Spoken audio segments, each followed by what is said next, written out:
What happens when the owner of a 6-location car wash empire goes undercover. And here's one of his employees yelling at a small child in front of customers. Nathan Kessler stood outside the 3rd location on his list, a mid-sized car wash tucked between a strip mall and a rundown diner in a quiet suburb on the edge of town. His ball cap was pulled low, thick glasses framed his face, and a scruffy beard disguised his usually clean-cut look. Nobody here had seen him before, that was the point. He had inherited the business from his father 3 years ago. At the time, the company had been stable but old school. Nathan had modernized payment systems, added memberships, and expanded to 6 stores across the state. But now, with growth came new problems: customer complaints, higher staff turnover, and reviews that didn't match the values his father had built the company on. This week, he was going undercover as Illy, a new hire supposedly transferred from another state. 2 locations down, 3 to go. The district manager, a guy named Jamal, didn't know he was coming today. Nathan wanted to see the store raw without the fake polish that showed up whenever leadership announced a visit. A tall guy in his 20s greeted him at the gate. "You the transfer?" "Yeah." "Illy," Nathan said, shaking his hand. "Ricky," the guy replied. "Manager's inside. You're with me today." Ricky handed him a stained polo and pointed toward the back. "Clock in, then we'll do vacuums." Inside, the air smelled like soap and exhaust. The break room was cramped, with half-broken lockers and an old microwave. Nathan slipped on the shirt, grabbed a pair of gloves, and followed Ricky out. The morning rush hit fast. Nathan worked side by side with Ricky, scrubbing mats and guiding drivers into the wash tunnel. Ricky was fast, efficient, and didn't talk much unless necessary. But he noticed things like when a customer's tire looked low or a mirror was loose. Nathan appreciated that by noon, the sun was brutal. The team took turns under the awning, gulping water between cars. Nathan leaned against the wall, trying to catch his breath. His back ached. He hadn't done this kind of labor in years. "You okay?" Ricky asked. "Yeah," Nathan nodded. "Just out of shape." Ricky cracked a small grin. "You'll get used to it, maybe." Nathan liked him, quiet but sharp. He paid attention. A silver SUV pulled into the lot. A woman stepped out with her young son, maybe 5 or 6, with a toy car clutched in his hand. They walked toward the office to pay. Nathan was coiling a hose nearby when he heard it. "Hey, control your kid," a sharp voice barked. Nathan turned fast. A tall employee in a red cap, someone he hadn't met yet, was standing near the entrance, arms crossed. The little boy had dropped his toy and was trying to pick it up near the curb. The man towered over him. "Seriously, lady, this ain't a playground," the man snapped. The mom froze, clearly shocked. "He just dropped his toy." "Yeah, well, we don't need him running under a car. You want to get him killed," the man barked, loud enough for everyone to hear. The boy's eyes filled with tears. Nathan stepped forward, his voice calm but firm. "Hey, man. Ease up." The worker turned. "What? He's a kid. You don't need to talk to him like that," Nathan said. The guy rolled his eyes. "You don't know what it's like here. We got cars moving constantly. I'm not getting sued because some mom doesn't watch her kid." Nathan walked over to the mother, crouched down to the boy. "You okay, buddy?" The boy nodded, wiping his face. "Go ahead and pick up your toy," Nathan said gently. The mom mouthed, "Thank you." Nathan stood up and turned back to the employee. "What's your name?" "Trent," the guy said, like it was a challenge. Nathan stared at him for a moment, then turned to Ricky. "Can you finish up here? I need to talk to someone." Ricky gave a small nod. Nathan walked toward the office, heart pounding. He hadn't planned on revealing himself today, but yelling at a child, in front of customers, that crossed a line. Inside the office, the manager, a woman in her 40s with a clipboard and a Bluetooth earpiece, looked up. "Hey, you're the transfer, right?" "Illy?" Nathan shut the door behind him. "I'm not Illy. My name's Nathan Kessler. I own this company." Her eyes widened. The clipboard dropped slightly. "I just watched one of your guys yell at a customer's kid like he was trash," Nathan said, voice tightening. "That's not how we treat people, ever," she exhaled slowly. "Okay, wow, I didn't know. Yeah, I didn't want anyone to know. I've been going around undercover because I don't trust the reports I'm getting anymore. But after what I just saw, I need answers. Starting with why Trent's even still working here." She hesitated.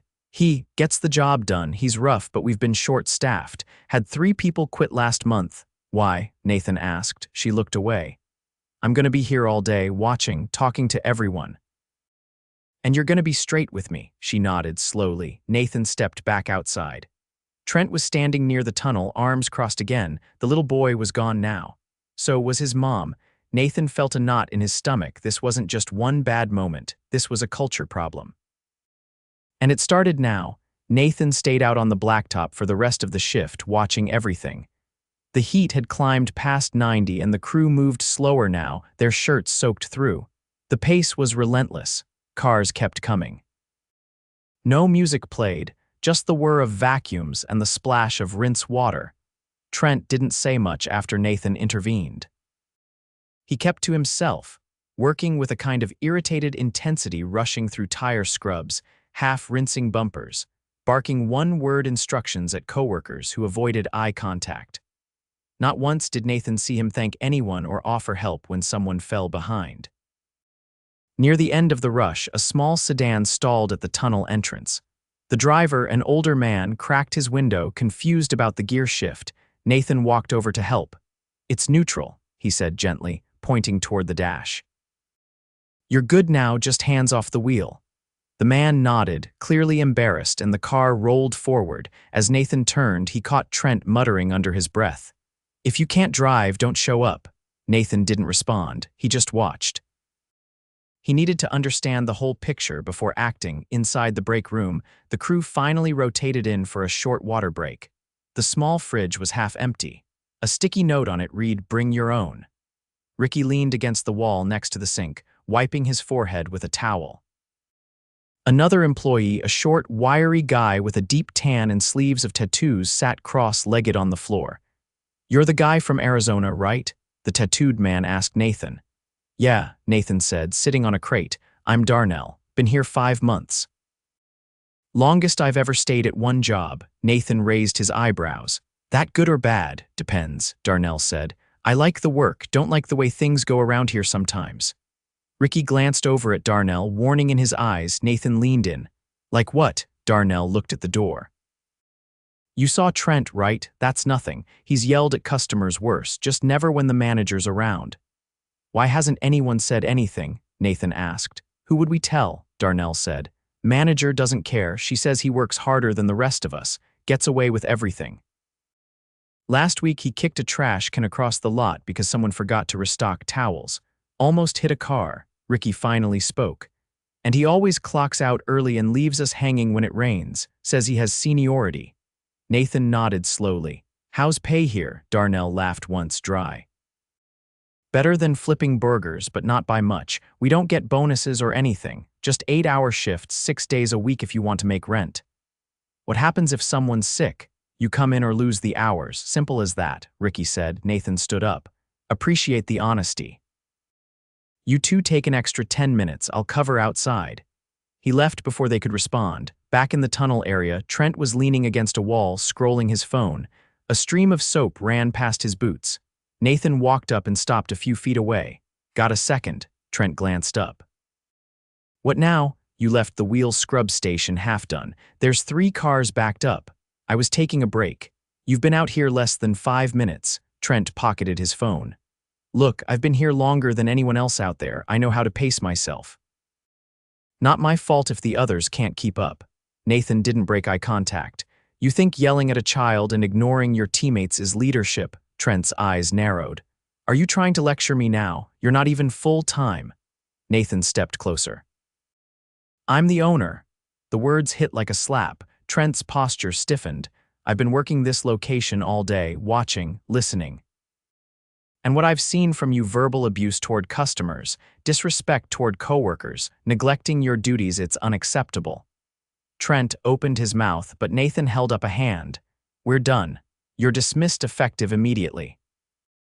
Turn in your shirt and walk off the property." "You serious?" Trent barked. "Completely." Trent ripped the shirt off, tossed it toward the vacuums, and stormed off the lot. Nathan turned to see a few employees watching from the edge of the bay. Nobody spoke, but Darnell gave a small nod. Inside the office, the manager was seated at her desk, tapping on a tablet. She looked up, startled. Trent's gone, Nathan said plainly. She blinked. You fired him? I did. She set the tablet down. I get it, but we're already short-handed. Then we'll find the right people. I'd rather be understaffed than let someone poison the whole team. She sat back, arms crossed. This location pulls solid numbers, and Trent, like him or not, kept things moving. At what cost? Nathan asked. You've had 3 people quit in the last month. That's not a coincidence. She didn't respond. Who's doing your hiring? I am, she said. Nathan considered her for a moment.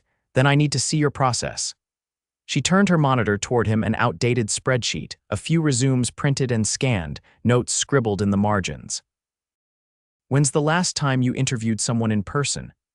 I don't have time for that. I call them maybe 10 minutes if they sound decent. It's mostly about availability. Nathan nodded slowly. That's changing, effective now. She raised an eyebrow. You're taking over hiring. No.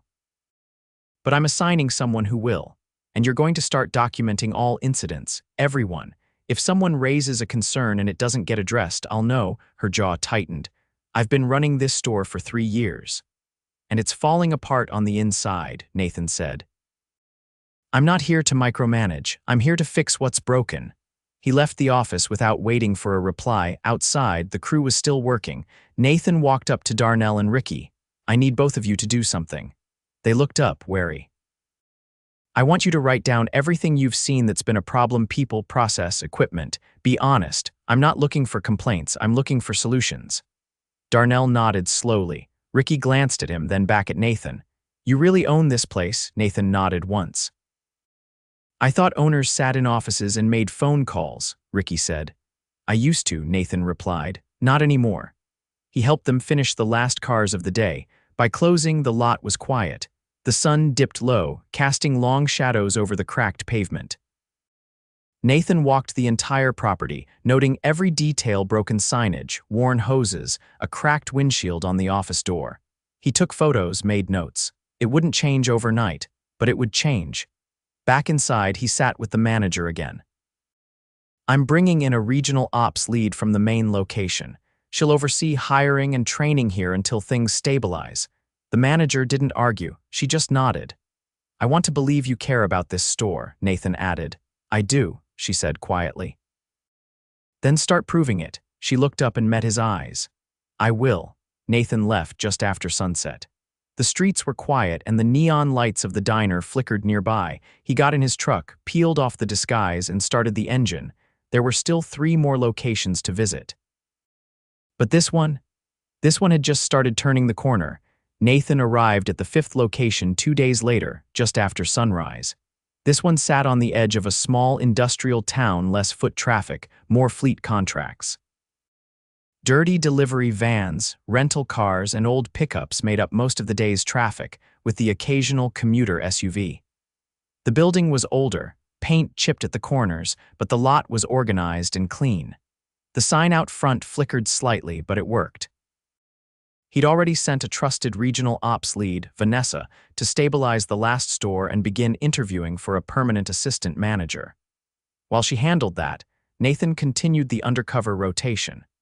Here, he went by Illy, again still wearing the same worn jeans and faded baseball cap. The disguise didn't need to be perfect, just enough to pass as another guy punching a clock. The manager on duty was a man named Felix, mid-40s, salt and pepper hair, and a sharp jawline. He shook Nathan's hand firmly but didn't ask many questions. The crew, 5 people total, were already moving fast, pulling hoses, loading soap, and prepping vacuums before the first car even rolled in. This crew was lean, and it showed in their urgency. You'll be with Deshawn, Felix said, pointing to a tall, wiry man with a shaved head and a chin-length scar that curved under his left ear. He runs the wash lane. Nathan nodded and joined him. Deshawn didn't speak for the first 20 minutes. He worked with swift, mechanical rhythm, checking tire guides, adjusting the sprayers, and double-checking the monitor feed inside the tunnel. Nathan fell into step, handing him towels, untangling hoses, and staying out of the way. Finally, Deshawn spoke. You worked tunnel before, Nathan kept his pace. Yeah, not this setup, but similar, Arizona. Deshawn nodded once. Stay close, don't step past the cones. Cars don't stop for mistakes. They move together through the first dozen vehicles: sedans, work trucks, a battered utility van with half a ladder rack. Nathan noticed Deshawn made eye contact with every driver before giving the signal. It wasn't about friendliness. It was about control. He didn't trust the machines unless he knew the people inside them were paying attention. After the early rush died down, they stepped back for a breather. Nathan leaned against a wall, rubbing his elbow. Deshawn lit a cigarette and exhaled slowly. "You see that van earlier? The white one with the cracked mirror?" "Yeah," Nathan said. "You flagged it. Guy comes every week. Delivery driver, rear sensors don't work, but nobody's fixed it. Last month he backed over a cone. Could have been worse." Nathan frowned. "Does management know?" Deshawn shrugged. "Felix says report it to corporate. Corporate says it's not our problem if it's off the lot." Nathan watched the smoke drift upward. "You ever think about moving up? Supervisor, something like that?" Deshawn tapped ash off the end. "Not here. Not until they stop pretending broken equipment is a scheduling issue." Nathan didn't respond. He let that sit. Later in the day, Nathan moved to help a younger employee named Tanya on the vacuum side. She was short, energetic, and wore a bandana tied over her head to keep her braids back. She didn't say much at first, but she worked fast, wiping dashboards, checking for valuables before tossing mats, and moving with the kind of speed that only came from doing this too many times. Nathan followed her lead, keeping pace. After a while, she glanced at him. "You knew, kind of," Nathan said. "Transfer," she nodded. "You don't talk like the rest of us." "What's that mean? Like you've never had to do this 6 days a week?" Nathan smiled to himself. "Fair enough." They kept working. Between cars, Tanya stood still for a second, cracking her knuckles. "You know Oscar?" she asked. Nathan thought for a moment. "No, who's that?" "He's been here the longest. Works the drying lane. Real quiet, but he's been off the last week. His mom passed." "I didn't know," Nathan said. "They made him use all his PTO. He asked for an extra day, and Felix told him to clock out or don't come back." Nathan felt the weight of that settle in his chest. "That right," Tanya nodded. "Oscar's not one to complain, but that wasn't okay." Nathan made a mental note. "How long has Felix been running this location?" 3 years, maybe 4. Runs it tight, but he'll never back you up if a customer screams in your face. Doesn't like drama, just tells us to fix it and keep moving. "Has that happened to you?" She looked at him. "You ever had someone throw a soda at you because their floor mats were still damp?" Nathan didn't answer. "I have," she said, "and Felix told me to apologize." The next few hours passed in a blur. Nathan stayed alert, moving from station to station, watching how the crew held up. They were skilled but tired. Equipment worked well enough, but nothing was new. 2 vacuums sputtered intermittently. The drying station was missing a blade squeegee. No one complained. They just worked around it. By mid-afternoon, Nathan caught Felix inside the office, counting cash from the vending machine. "You got a second?" Nathan asked. Felix looked up without smiling. "What's up?" Nathan stepped inside and closed the door. "You've got a strong crew out there. They work hard." Felix nodded. "They know the expectations." Nathan's tone didn't change. "Why did you make Oscar use all his PTO for bereavement?" Felix blinked. "It's not bereavement, it was his mother. We don't have that policy on paper." "You didn't offer him unpaid leave?" He didn't ask. Nathan studied him. "That how you handle everything? Wait for people to ask." Felix leaned back in his chair. "Look, I run this place lean. You start handing out sympathy days, next thing you know, everyone's got a reason to leave early. I've kept this place profitable." "At the expense of your people," Nathan said quietly. Felix folded his arms. "Who are you two?" "I'm the owner." Felix's mouth froze open. "I've been going location to location," Nathan continued, "and what I'm seeing here, there's no leadership. No accountability, no empathy." Felix stood up slowly. "You've got to understand the pressure. We don't get extra labor. I'm juggling fleet contracts, maintenance issues, and you've got a crew that keeps this place running despite that," Nathan interrupted. "Tanya's out there cleaning spilled coffee off floor mats while getting yelled at, and you're in here counting coins. Deshawn's flagging safety issues no one reports, and you're proud of this." Felix's voice dropped. "I've been loyal to this company." "Loyalty without responsibility isn't leadership," Nathan said. You sent a grieving employee home with no support. You ignored safety reports. You made your staff feel disposable. That ends now. Felix stood silent. You're being relieved of your duties, effective immediately, Nathan said. You'll get your final check this week. Felix didn't argue. He just sat down slowly, staring at the desk. Nathan walked out, stepped into the sunlight, and motioned for Deshan to join him near the side of the building. Felix is gone, Nathan said. I need someone to hold this place steady until we transition. You up for it? Deshan blinked, surprised. You serious? I've seen how you work. You've got the discipline. You pay attention. You've earned a shot. Deshan nodded once. Yeah, I'll do it. Good. We'll get you temporary pay bump and support from headquarters. I'll send someone to fix the vacuums and get inventory restocked. Deshan looked out at the lot. Crew's gonna need to hear it from you. They will, Nathan said. Gather them. 10 minutes later, the crew stood in a loose circle near the back of the lot. Tanya wiped her hands with a towel. A young guy with earbuds hanging from his collar watched quietly. Even the lot attendant stopped sweeping to listen. Nathan stepped forward. My name's Nathan Kessler. I own this company. I've been working undercover to see how our stores really operate. The crew shifted but didn't speak. I'm not here to hand out speeches. I'm here to make things better. Starting today, Deshan is acting manager for this location. Equipment's getting repaired. Policies are being reviewed. We're creating a formal bereavement leave option, and if you're mistreated by a customer or a coworker, you report it, and you will be heard. Tanya crossed her arms. What about pay? Fair question, Nathan said. We're reviewing pay rates across all locations this quarter. It's overdue. You'll be informed when changes are finalized. A few people nodded. I know this doesn't fix everything, Nathan said, but it's a start. As the crew dispersed back to their stations, Nathan lingered with Deshan. You think they trust me yet? Deshan shook his head. Not yet, but they see you. That's a start. Nathan looked out across the lot, sunlight bouncing off windshields, hoses hissing as another car pulled in.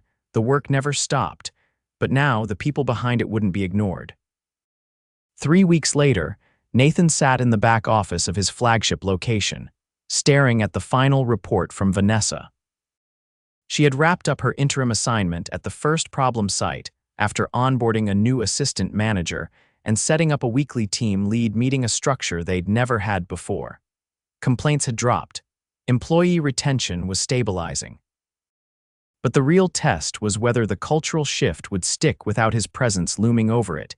He knew better than to assume it would. That's why he was back on the floor today. No disguise this time. Just his name tag, his work gloves, and a fresh stack of towels in hand. The lot was already humming when he stepped onto the pavement. Deshan nodded a greeting from the drying lane, more focused on the car in front of him than anything else. Tanya, now training a new hire, moved with her usual precision, pointing out grime spots and missed corners before letting the new girl finish a dashboard wipe down on her own. Nathan watched for a moment before stepping in to help guide a confused customer into the tunnel.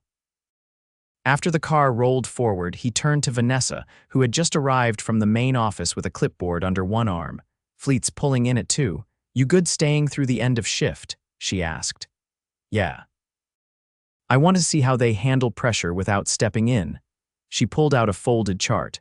We've got 3 hires pending for this location, all past background references checked.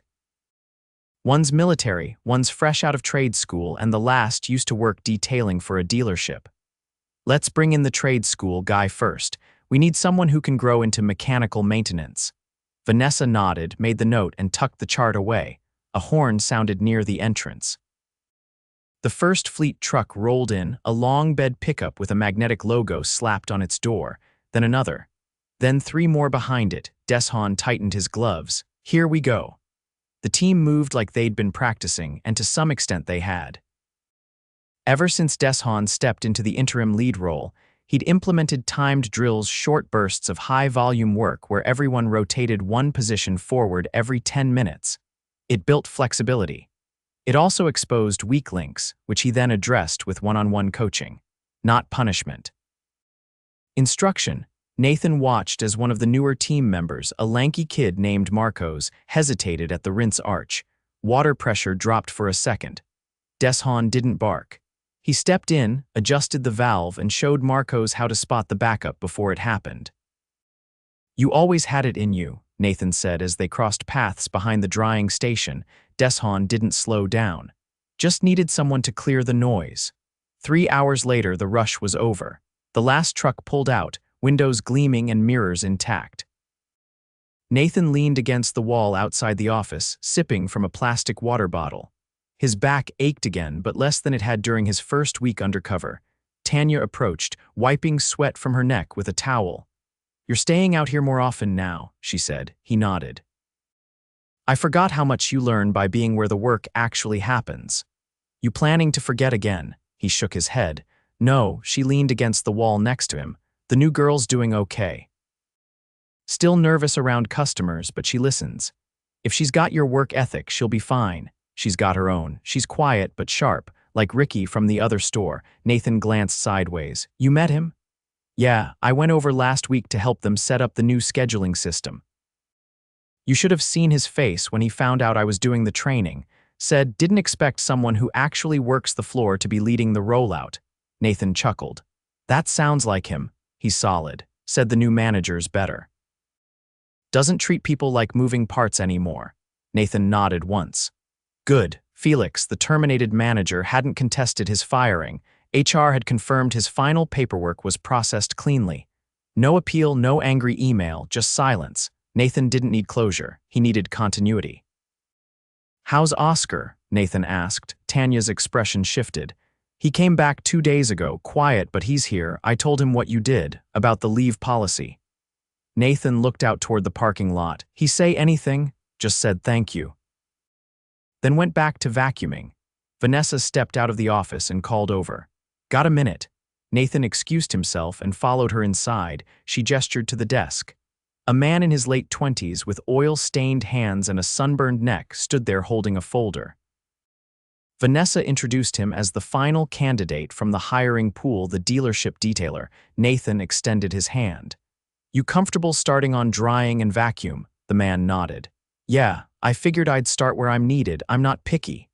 "You'll go through Deshan first. He'll show you the workflow.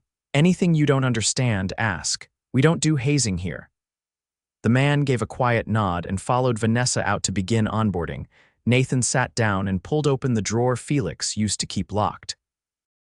Inside were old receipts, a stained notebook, and an envelope labeled "Time Off Requests." He flipped through them. Most were unsigned. Some had notes like "Can't spare you" or "Talk to me later" scrawled across the top. None were dated. He placed the envelope in the shred pile. Later that evening, after the crew wiped down the last of the equipment and stowed away the supplies, Nathan gathered them near the back of the lot. The air was cooler now, the sun fading behind the buildings across the street. "I know the last few weeks haven't been easy," he began. "Some of you have stepped into roles you didn't ask for. Some of you have had to unlearn habits built by bad leadership." They stood quietly, listening. "But what I've seen here, what I've seen across all our stores, is that this company doesn't run on policies or profit margins. It runs on people who show up, even when they're not sure someone's got their back. That changes now." He looked at Deshan. "You've earned the permanent manager role. Starting next week, we'll finalize the offer and get you everything you need to run this place your way." Deshan didn't smile. He just nodded once, firm. "Tanya, you'll be training lead. Any new hire reports to you first. You set the tone." "I can handle that," she said. Nathan continued. "We're also rolling out a new grievance process, anonymous or not. If something's wrong, you say it, and we act on it. No more waiting until someone burns out or walks off the lot." A few heads nodded. Marcos shifted his weight and looked toward the ground but didn't speak. Nathan took a breath. "We're not perfect, but we're fixing what we broke, one store at a time." No applause, no cheers. Just quiet agreement, the kind that comes from people who have seen words fail and are ready to believe actions instead. As the crew dispersed, Nathan stayed behind, picking up a dropped glove and tossing it into the bin. Deshan approached. "You're not going to disappear again, are you?" Nathan looked at him. "No, I'll be around, not always in uniform, but always watching." Deshan nodded. "That's fair." They stood in silence for a moment, the hum of nearby traffic the only sound. Nathan looked out across the lot, hoses coiled, towels hung, Lights dimmed. For the first time in a long time, it felt like his father's company again, but better, because now everyone in it had a voice. And this time he was listening.